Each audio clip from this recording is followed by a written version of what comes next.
В Государственном драматическом театре имени Костахи Тагурова сегодня царила особая атмосфера гостеприимства. Югостинские артисты встретили коллег из Северной Осетии по национальным традициям с 3 пирогами и чашей пива.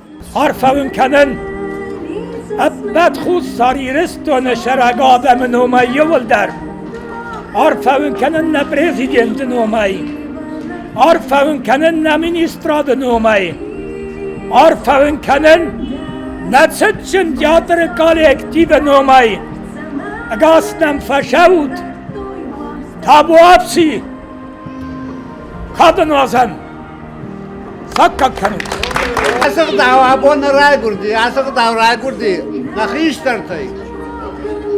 Манама нахиштарта куды канзышты ортаю. Каразима кусудышта бонна, пала май гайгастролты, води орта нарышам балдыштам. Я был каразил фасин коттам, факафдыштам, пожардыштам, что сагат хушар раз хушар сагатма. Я ма хсавя хабар фракарат на азбота забахай, почта могу держать хоя хабар.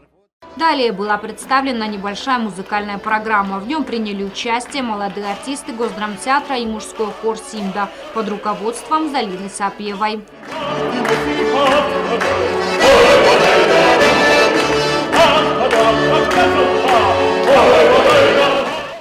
Встреча положила начало программе гастролей Северо-Осетинского государственного академического театра имени Владимира Тхапсаева. Говоря о значении гастролей и многолетней дружбе театральных коллективов, художественный руководитель Госдрамтеатра Казбек Джелиев подчеркнул: «Мы искренне рады видеть братьев из Северной Осетии на нашей сцене. Эти гастроли не просто обмен спектаклями, но и продолжение крепкого творческого диалога». В нашем театре праздник. К нам сегодня приехали наши братья в Северной Осетии.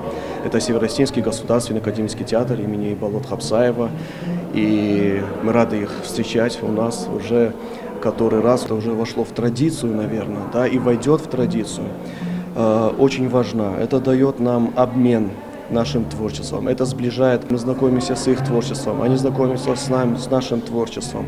И вообще это некий такой мост дружбы, мост сотрудничества, который мы положили друг к другу. В свою очередь, художественный руководитель Северо-Осетинского академического театра имени Тхапсаева отметил: «Мы привезли спектакль «Король Лир» по трагедии Уильяма Шекспира. Это сложный и глубокий спектакль, который, надеемся, найдет отклик в сердцах югостинской публики. Нам важно делиться своим искусством с близкими по духу зрителями». Мы находимся в Осетинском театре. Это очень важно, что у Осетии есть театры, я никогда их не делю.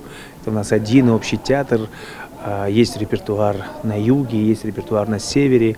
И есть зрители на юге и на севере. Мы должны друг другу ездить и показывать свой репертуар. Тем более такие спектакли, как «Король Лир», которые получили золотую маску. Не у всех есть возможность во время сезона приехать на север и попасть на спектакль. И у нас с руководством театра есть своя договоренность, что они в месяц один раз приезжают к нам, мы к ним приезжаем. Если это все мы как-нибудь сохраним и также будем приезжать, то весь наш репертуар и ваш репертуар на севере и на юге наши зрители будут знать. «Король Лир» Уильяма Шекспира – одна из величайших трагедий мировой литературы. В центре повествования история короля, который на закате жизни решил разделить королевство между дочерьми и стал жертвой их предательства. Произведение раскрывает трагедию одиночества человека среди родных и затрагивает тему сложных взаимоотношений отцов и детей. Режиссер Ги Вивалев предлагает современную трактовку этой истории, размышляя о конечности человеческого существования и заостряя внимание на философском и трагическом содержании человеческой жизни. Это событие станет подарком для ценителей театрального искусства Южной Осетии. Показ спектакля «Король Лир» состоится уже сегодня на сцене Госдрамтеатра имени Костахи Тагурова. Агунда Губозова, Ринат Медоев. Информационный выпуск сегодня.